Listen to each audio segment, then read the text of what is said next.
you've talked a bit about the structure and the role of natural horsemanship and stuff, and what you haven't talked as much about what you've learned and where you learned about anatomy and that sort of stuff. So I'd be interested in giving people some perspective on what kind of learning is going into the way that you're thinking. But in addition to that, it's something that you and I talk about all the time.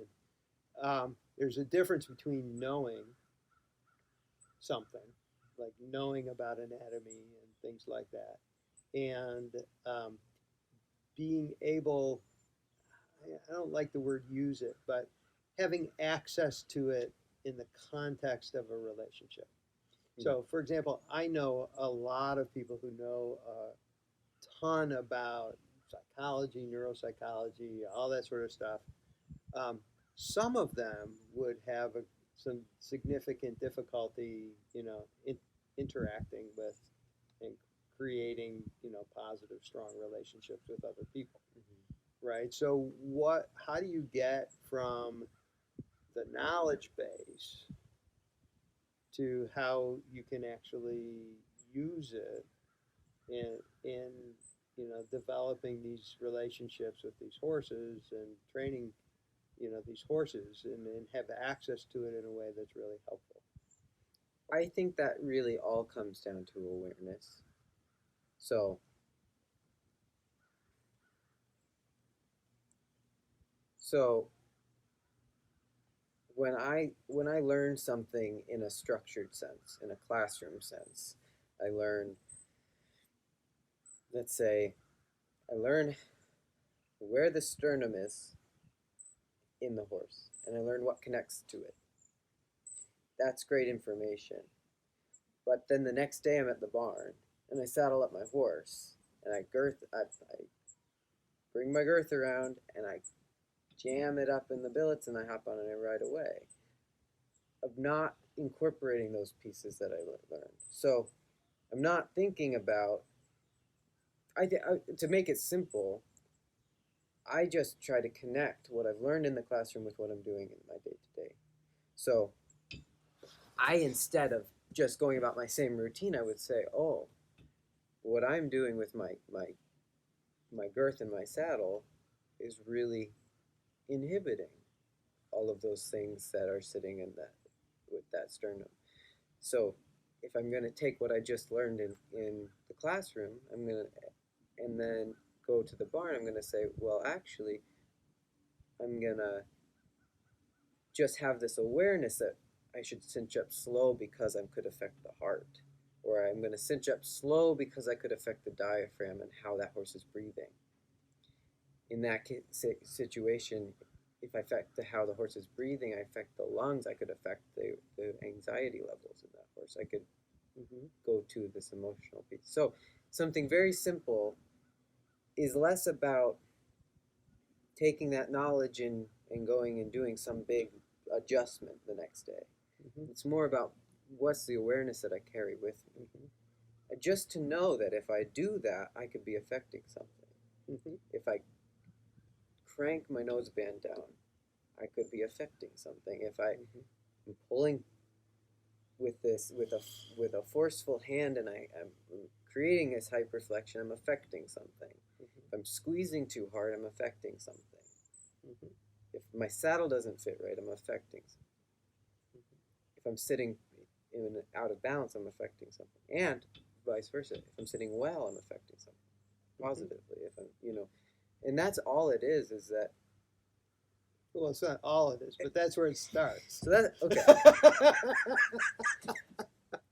But if I'm taking something in my head. Right. It's a theory. And then I just want to be able to apply it practically. So you're thinking about it. You're thinking about how it connects to what you're doing. You're paying attention to all that, and then through that process, something else emerges. Right. So right now, I have 4 different books I'm reading at different times, and I'll pick up a book and I'll read a page, and I'll learn something, and then for the next week I won't touch any of those books because I'll work 8 horses a day, 6 to 10 horses a day, and that one piece of information that I thought was useful, I'm going to think about for every single horse. So, for let's say 60 sessions in a week, I'm going to have that one page in my head. And it's going to embody, it's going to take that information and it's going to put it in my hands in a way that I wouldn't get if I were just reading that book. And so I'm trying to incorporate it with awareness daily. And that, and just that and then I realized that there are more pieces that once I have that awareness, I'm starting to feel these things, and that I don't know what I'm feeling. I'm feeling a brace that I didn't even know was there. And then I can go back and I can find something, or I can pick up the phone and I can call somebody who knows something more than me, and that's just a constant. I think I get more out of that than just the book knowledge. No, that's really cool. One of the things that makes me think about is in all of these things. So, your time with the horses and when you were a kid, and I remember you going out and sitting on PC Pony and laying down while she grazed in the front yard and stuff like that. To what you're talking about now is, having 60 horse sessions, whether they're rides or in handwork, to think about, some idea and then have that lead to a new awareness. It makes me want to say to people that, yeah, that's an amazing and really cool way to progress, but it's not the only way to progress. And that there is a piece to understand and to set an expectation if you're looking to grow and develop knowledge, experience, educate your intuition and stuff, that you wouldn't necessarily expect someone who's doing that with their horse a few days a week, Right. to progress in the growth and understanding and educating their intuition and building the experience.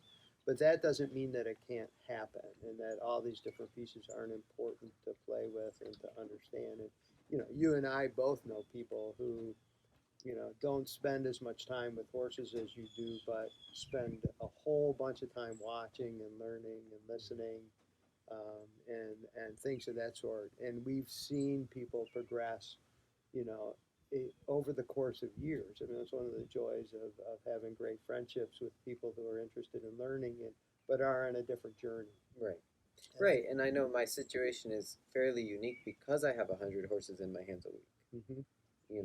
That's something that that's not doesn't transfer super well to somebody who's able to ride their horse twice a week.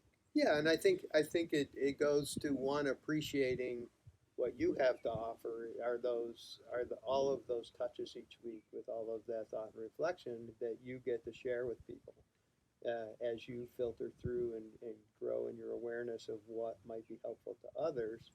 And it also helps others set, reasonable expectations for themselves so they don't get frustrated and throw up their hands and say, I'm never going to get this.